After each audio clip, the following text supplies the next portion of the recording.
The following program is intended for mature audiences. A democratic republic of sports. The Sportsocracy with ESPN Asheville hosts Tank Spencer and Jeremy Greene. Welcome into the Wicked Weed Studios, wickedweedbrewing.com. Drink different. I'm Jeremy Greene of ESPN Radio. This is Brian Haynes, and this is the off-season review for my 2021 Super Bowl champion, New York Jets. The New York Jets. Okay, I'm not that delusional. No. I'm delusional. I'm not that delusional. We have been delusional fan syndrome before. This year is no different. I'm not going to lie. I'm very happy with what the Jets have done in the offseason. Yes. I love the draft class. I love the addition of Carl Lawson on the edge. I just look at this team with Rob Saleh and Joe Douglas, and it feels like the adults have taken over. Yeah, finally. And now the adult table has started running this team. Yeah, Adam Gase is gone, thank God. No more googly eyes. Himself. And the vitriol that we've been learning from all of people all over the media about how the Jets are going to be one of the 5 worst teams in this league. Well, that's dumb to me. It is. It's real dumb. I just look at the talent on this team, and I think what people are underselling with the Jets is how good of a coach Rob Saleh is, culture-wise. He brought in a lot of I like Mike LaFleur running the offense. I just feel like the transition from Adam Gase to Rob Saleh is going to be worth a couple wins by itself. Yeah. Just in the change in culture. I understand Zach Wilson's a rookie. I'm not saying he's going to come out and be like Justin Herbert was last year, because I don't believe that. However, I do think with the zone elements in the run game, the improved receiving core, I think this is the year that Chris Herndon finally pays off what it is that we've been people like me have been saying about him for years. I just look at this team and I think it's going to be. I'm not saying this is a.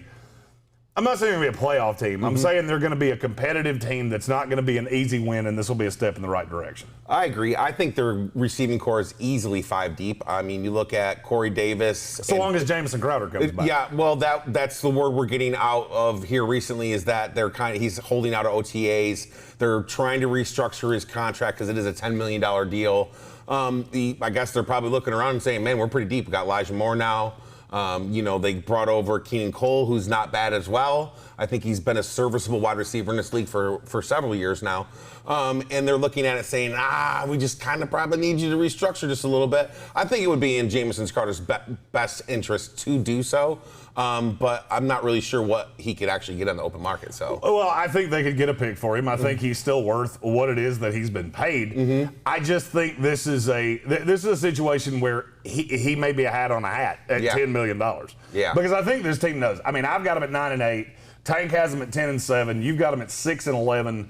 Tommy, our social media extraordinaire, has them at 7-10, and Caleb's got them at 9-8. So we're kind of all over the map here. Not one of us have them in the playoffs. No. We all have them as a competitive between 6 and 9 win team. Yeah, and Tank's got them at 10-7, which is I'm culling Tank because that's insane. And I think even he knows that. I think when we got done with the exercise, he went, "That's kind of insanity." I did that wrong. But I look at this team and I think. Yeah, there are certain benchmarks that I think you have to hit this year. Is Zach Wilson, does he progress over the course of the year? It's going to be ugly in the beginning. It almost always is ugly in the beginning with rookies. I think that if they continue I think that if they run the ball more than what I think they will be doing with Michael Carter, and they do have Tevin Coleman, who does have that zone running scheme. And Ty Johnson, the forgotten man, who at times last year was the best player on the field for this offense. Yeah, I mean, even LaMichael Perrine is serviceable as well. I mean, they are a team, I think, that can run the ball pretty well and maybe help Zach Wilson develop into further going acclimate. On. Yeah, exactly. I really like what they've done, at least in the culture-wise seems to have already shifted. I mean, we talked about that a little bit, but you nailed it right on the head. Everything seems to change. It's just like Adam Gase left and all the crazy town left. And we're going to change everything around it. I do like the Carl Lawson pickup. I think that was huge. I think he's going to be a tremendous pass rusher. And it just makes, I do too. I mean, when you got Quinnen Williams there and Vinny Curry, I think it's going to improve Vinny Curry because you have Carl Lawson on the other side now. I think you're going to see him take a step forward this year as well. And don't underestimate the Ronald Blair signing from earlier this week. I just feel like you've brought in a lot of culture guys. I'm an almost 30-year Jets fan. I'm very well connected. I know a lot of people in the media up there. I hear a lot of things about the Jets. And this is the most positive I've ever heard it be. You know, you had the Jets guys at Islander games all together, and Dan Feeney, who has a superior mullet to mine, just crushing beers. And I'm seeing all these things going, this is what's been missing with the Jets forever, is some sense of team and continuity and all these things that I think Rob Saleh brings that. Now looking at, you know, what's left to do, this is a team that still has money. And without a doubt, to me, the biggest need left's corner. Oh, yeah. Quarterback is definitely what they need to bring in to kind of shore up the back end of that defense. I think it's starting to improve. I would also like to see them bring in a veteran quarterback to back up Zach Wilson. Oh, they're going to do and that. I was hoping that. I was thinking about like Nick Mullins. I mean, he knows the San Francisco system, which LaFleur comes from and Saleh comes from. I just think it would be imperative for them to have someone in camp to help Zach Wilson along. And if, God forsake, something happens to Zach Wilson, can be put into this offense and help them maybe still win games. Well, that to me is happening. It's good. Whether it's Nick Mullins, Nick Foles, there have been a lot of names bandied about. You're going to add somebody like that. They talked to Brian Hoyer before he went back to New England.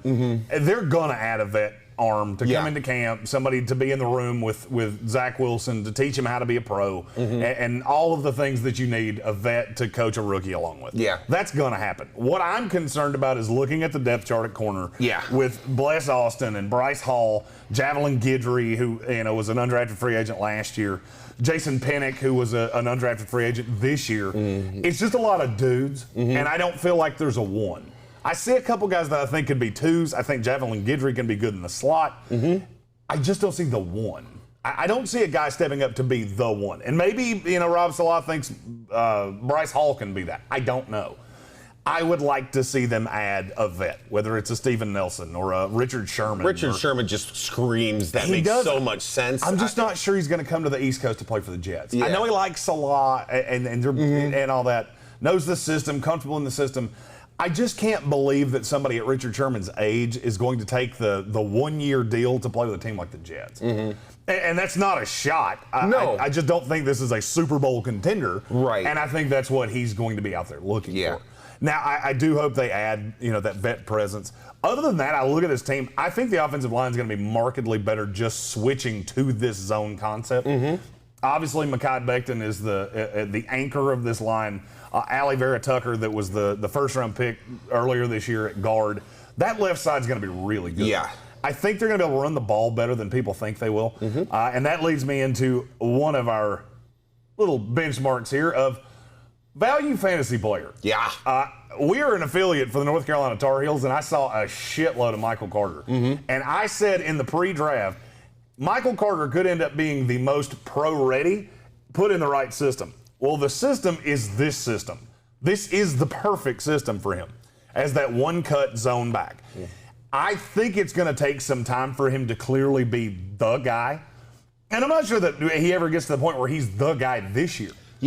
But I think he's going to be the lead guy. I mean, I think this is going to be the definition of the committee. I could see it kind of being almost like Cam Akers last year, where it was they were running, the end of the year. Where they just kind of put him out there in certain spots, but they were still doing the Malcolm Brown and all this other things. And then, the last 3-4 games of the season, they kind of just let it go with him. And I could totally see this kind of happening with Michael Carter this year. As someone who drafted him in the first round of his fantasy dynasty draft, I'm hoping so. I like Carter for the long haul. We talked about him this year, but he's going so late. I mean, he's borderline non-drafted at this point. And there's just, we talked about it. It was just steal in round 4 to get him. I thought that was amazing. I agree wholeheartedly. We were, during our draft coverage, if you were here, we could see the wheels turning as soon as it got to that point, and we were like, and Jeremy was just like, yeah, baby! It was good times. In terms of how I think the backfield is going to go, I think it starts with Ty Johnson. I think he will be the starter week 1. You'll see some of Carter. He'll get brought along. You'll still see some of Michael P. Ryan. You'll still see some Tevin Coleman. The thing about Tevin Coleman is he just lives hurt. And I really struggle to believe they're going to count on him coming in.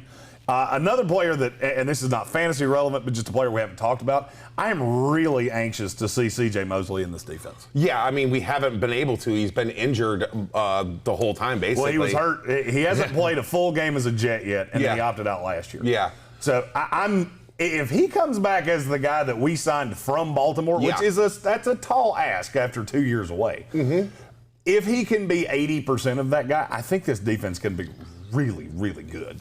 I think a lot depends on this defense about how well C.J. Mosley can fit into this and how well he is. I mean, he's not like he's older. He's still only 28. So it's not like he missed a couple years and now he's over the 30 hump and going in that back end. He's still a young player. So I think as far as that goes, I think he'll still be okay. He was tremendous in Baltimore, and if he can play anywhere near there, they're gonna be a tough defense. I agree. Yeah. And I think with Saleh, just the interchangeable pieces, I very much see what he's doing. I like where the Jets are headed. I think this has been a very good offseason. I'm not trying to get over the moon. I could easily see the range for the Jets being anything that we have prognosticated. 6 wins to 9 wins. Yep. I think Tank's out of his mind. The schedule it's a little. They did us some favors with the schedule. I could see it being a pretty quick start, and I'm ready for week 1. I'm ready to be in Charlotte. We will be in Charlotte to see our affiliate Carolina Panthers playing my 2021 much improved, not quite a playoff team, New York Jets. And the future is bright for this team. Remember, they still have a ton of draft picks. Ton of draft picks and the second most money in the NFL going into next year against the cap. Boom. This New York Jets offseason review has been brought to you by Manscaped.